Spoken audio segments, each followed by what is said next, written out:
Welcome to Franchise Marketing Radio, brought to you by SeoSamba. Comprehensive high-performing marketing solutions for mature and emerging franchise brands. To supercharge your franchise marketing, go to SeoSamba.com. That's SeoSamba.com. Lee Cantor here, another episode of Franchise Marketing Radio, and this is going to be a good one. Today we have with us Bob Fish with BIGGBY Coffee. Welcome, Bob. Thank you, Lee. Well, before we get too far into things, tell us a little bit about BIGGBY. Where'd you get started and who you serving? Yeah, right. So we started in 1995 in East Lansing, Michigan. That's basically in the center of the state. We opened a first location. There weren't any coffee chains yet. There were a bunch of independents and that kind of thing. And we did well. We did good. And before we knew it, in 1997, we had a second location. And by the time we hit 1999, we started franchising. Now, when I say this we thing, I'm talking about myself and my partner, Mike McFall. And I opened the first location, but about 9 months in, Mike was working for me as a barista, and we were planning that second location, and I was going to hit him up to be the next door manager of that location. And we went for a long walk in East Lansing, and by the time we came back 4 hours later, we shook hands and decided to start the concept that we have today that franchises. So now when you first started, was the dream always to franchise, or was it like, okay, let's see what we can do here in the area, and we'll just kind of a lifestyle business, just let this go where it'll go? Yeah, right. No, I'd come out of the restaurant business. I used to own a pancake house, and I got into the specialty coffee business because A, I love coffee, and B, I was looking for a simpler model to execute. And the reason I was looking for that simpler model was I intended to grow it to something of significance, but we hadn't decided that it would be a franchise model. So it might have been all owned or operated at some point? Yeah. I mean, so Mike and I owned the original 2 locations, and then we had built it up to about 20 company-owned stores. But today we're 100% franchise. But, the way we came across the franchising model, because, we were neophytes in that particular area, was really 2 ways. One, we basically had our act together enough on that first location that people used to call us up and say, hey, where are you out of? And that was a signal that we looked and felt a little bit like a place that you should belong to or that you could join. You know what I'm saying? And then the other thing is, I knew a woman by the name of Mary Ellen Sheets, and I don't know if you or your listeners know who that is, but she's the founder of 2 Men in a Truck, and she was from East Lansing also. And I went to visit her one day and said, hey, I know you don't know me, but I have 2 cafes. We're sort of interested in franchising. I have some questions for you. And she was so gracious and answered all our silly questions. But what she really did for us by the time she sent us out the door was give us confidence that we can move forward with a franchising model. Now, for the folks who are out there that are maybe an emerging brand like you were at that time, what are kind of some of the signals that you do have your act together enough to be a franchise? Yeah, I mean, the things that we knew we had to get in place before we became a franchise was, one, documentation of all procedures. Often people come up with a concept but they're carrying all that information around in their head and they transfer it osmotically to their staff and so on. We spent a significant amount of time actually writing everything down, all the processes, all the systems. So that was very important. And then I think one of the most obvious things perhaps, but you do have to be able to demonstrate that you can be profitable, right? There has to be enough profit in order for somebody, if they were to open one, that they could be successful also. And then, so did you struggle with either of those, or were you able to feel confident? Okay, we have our systems down. We got we know confidently we can open up and have a good chance at profit. Like, Yeah. So, on the profitability front and specialty coffee, actually selling a cup of coffee can be very profitable. The hump you have to get over is the sort of the volume of drinks that you need to sell. And we think we came up with the systems, and that's still true today, to attract customers so that you can get over that volume hump. But, the one thing that we weren't yet good at was developing systems. And, one of the hardest things, I think, for, either whether you're a shopkeeper or, whether you're just a small business person, is to take all those thoughts and ideas in your head and get them down on paper, because you're so busy running your business. And so what we did, we were right next to Michigan State University. We hired a college person that came out of the English department. And the way we would write our manuals is we get together with this person for about an hour a day, and it was her, and just tell her all the things that we were doing. Then she would go write those things down, organize a little bit, bring it back to us. Then we'd review it, mark it up. And before we knew it, we had manuals. So you were able to leverage kind of the college student, and were you partnering with somebody at that college and saying, hey, this is an internship, or you were trying to make it? Nothing that official. I think the thing that we recognized, Lee, was that we weren't going to be good at that at that moment in time. We were definitely nose to the grindstone in terms of running the business. And I do think this is one of the hardest things, is for folks to find the time to sort of create the concept in black and white on pieces of paper. Yeah, because it's one thing in your head, and then in reality, when you're trying to transfer that knowledge, it's impossible to do it for somebody in another state. If you got it, there's too many moving parts, right? And you probably don't even realize how many moving parts there are until you start writing them down. No doubt, right? And so being able to communicate those just in conversation, which, both Mike and I are really good at, and then have somebody that had some literary talent to write that down, was very effective. And yeah, it was like an internship. Although I don't think we called it that at that moment in time. We were just looking for some low cost way of building manuals, and that's just the way we figured it out in that moment in time. Now, how did you kind of develop the brand and the brand culture? Yeah, I mean, I personally, I think brand culture, when it's founder driven, is basically the DNA of the founders, right? So, and that's not always obvious in the very beginning of a concept, but as time goes on, I think you can find that the persona or the personality of a brand definitely comes from the founders, right? So we were always people that like to have fun. We were always people that loved other people. We were always people that were highly engaged in the community. And all those things came to manifest in the brand as the brand itself in the end. Now, how did you land on kind of the footprint of the store? There's so many different types of coffee places now. There's the third place where you go there to do work, and it's kind of a mini co-working spaces, to the things that are just a drive-through where there's just two windows on either side. How did you kind of land on what you landed on? Yeah, and where we landed is we have footprints that meet all those things you just described, right? So, we have what we would just call street side cafes with no drive-through. We have cafes where you have indoor seating plus drive-through, and drive-through onlys, and kiosks and colleges and all that kind of stuff. And, really, it's the consumer that will tell you how they want it delivered. And one of the things to remember about specialty coffee, although it's a gathering place for many folks, frankly, people in America are kind of busy, and, they look for convenience over everything else. And so when the public speaks to you, they'll tell you exactly how they want it delivered in their community. But the thing is, when we first started, we were about 2,000 square feet. It was dine-in only with a little bit of a patio. And our concept has evolved over time to meet the needs of each individual community. And you have to keep in mind, we're in communities that are small towns in rural America. We have locations that are in large cities. We have them in contained areas like a university or a business complex and that kind of thing. And one always has to adapt to the environment that the customer is giving you. Now, is it better for you to be in a market that has some of the larger players, or do you purposely avoid those? Is that how you decide where to put your next location?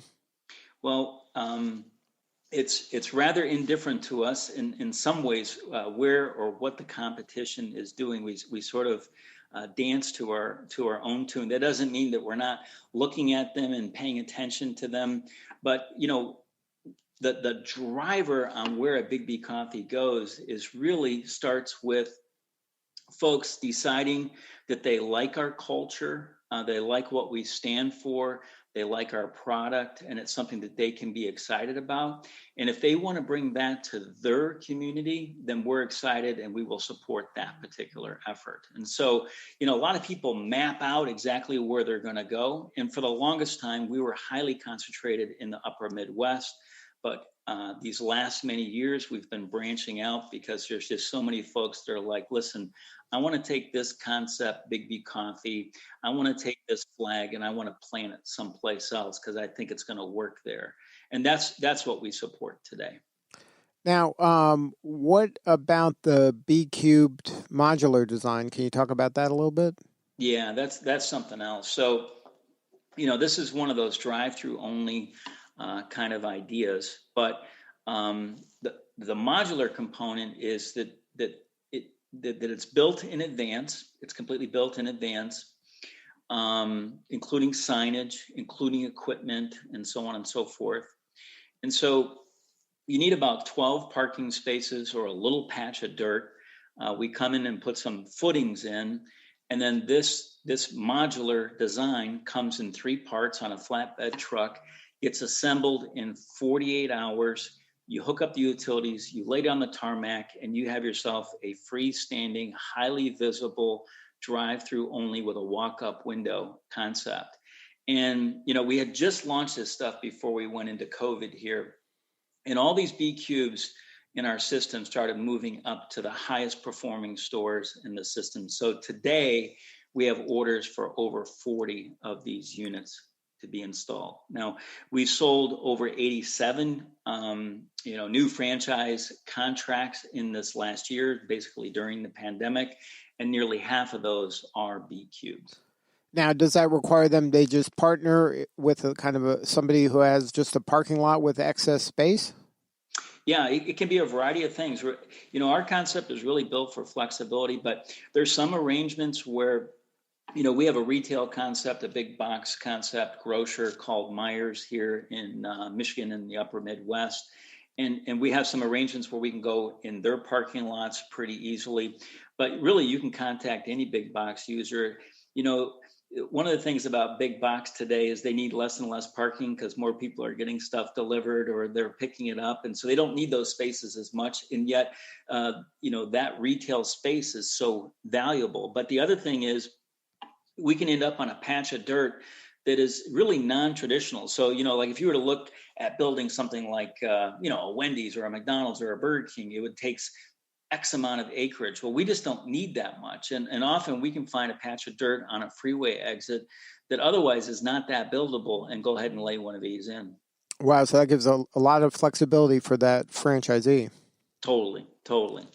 So now talking about the pandemic, how did you guys navigate that? Was that a challenge in terms of staying open, or were you able to stay open and leverage kind of the drive-through and the curbside that sounds like most of your places have? Yeah, I mean, out of 250 locations were open and operating when we went in, we had 90 that were non-drive-through. Everything else had various levels of drive-through within the system.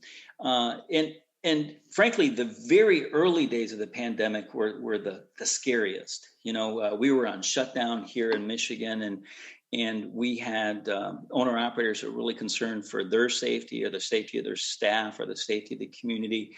And we offered them a lot of flexibility and able to, sort of temporarily shut down if they thought that was the right thing to do. So in those first few months of the pandemic, we saw our sales drift down to about 70% of what they were earlier. But then as we sort of began to work the system, and by the system, what I mean is, a franchise system is really just an ecosystem of people that have common interests, common goals, and common values. And we started something we called a town hall, where we would do a Zoom call.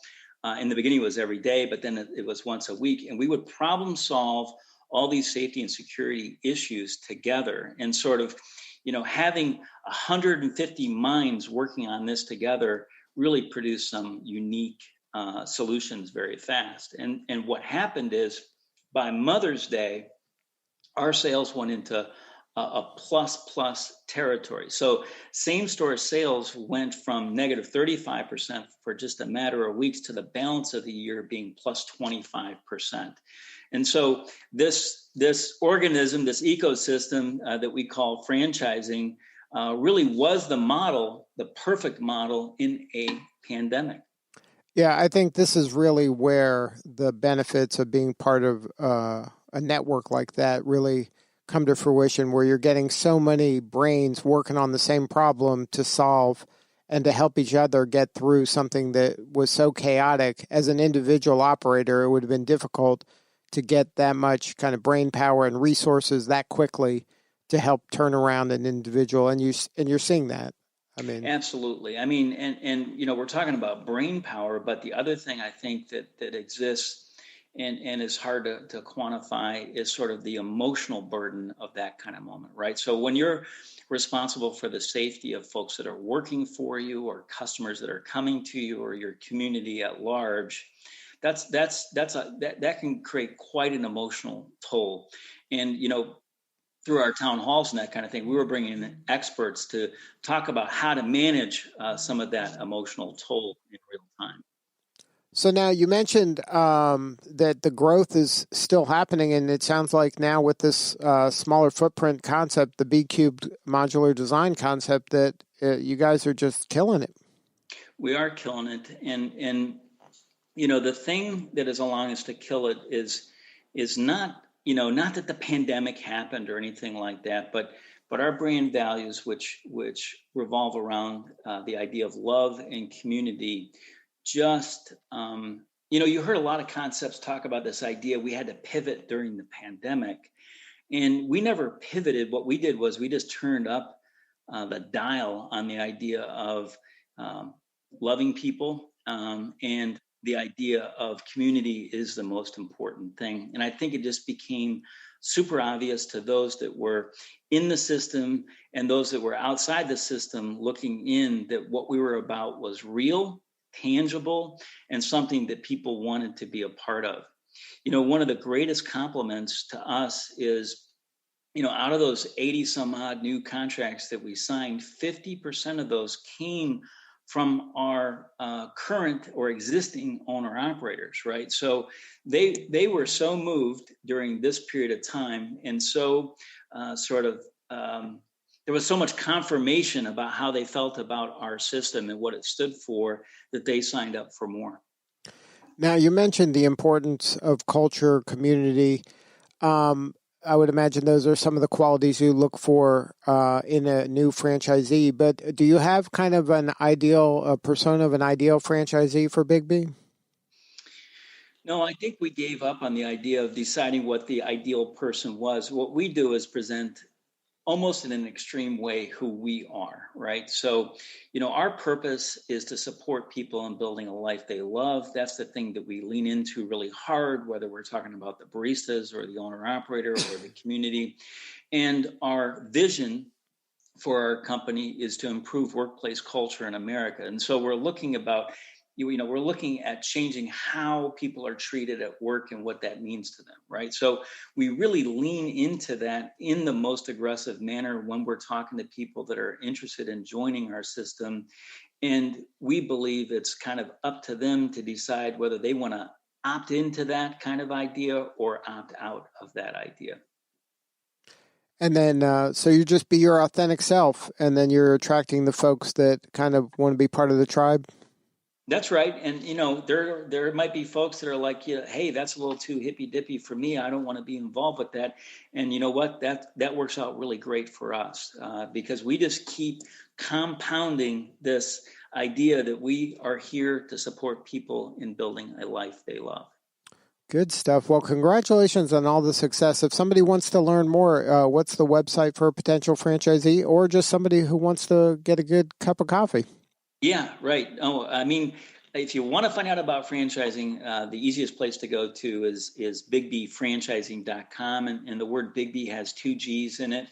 And you know what? Even if you're not interested in Bigby itself, and you're just sort of interested in the idea of franchising, or you want to find out a little bit more about a specialty coffee concept, I would really suggest going to that. You can find out a lot of information just about what we do and so on. But the beautiful thing is somebody's going to pick up the phone and talk to you too in the end. And so if you ever had these questions you wanted to ask about franchising, we're more than happy to answer any of those for you. And then if you're interested in knowing just more about BIGGBY Coffee, you can go to BIGGBY.com, and there you can find out a lot about our cultural values and what's important to us. And then the other website I would give you is, we're on a mission here at BIGGBY to go 100% farm direct in terms of the acquisition of our coffee. And we have a leg that we call One Big Island in Space. And again, the word big has 2 G's in it. And there you can find out about our journey to meet farmers and build relationships with farmers directly so that our consumers and our owner operators can know where their coffee is coming from. Well, thank you, Bob, for sharing your story today. You're doing important work, and we appreciate you. Thank you, Lee. It's been great. All right, this is Lee Cantor. We'll see you all next time on Franchise Marketing Radio.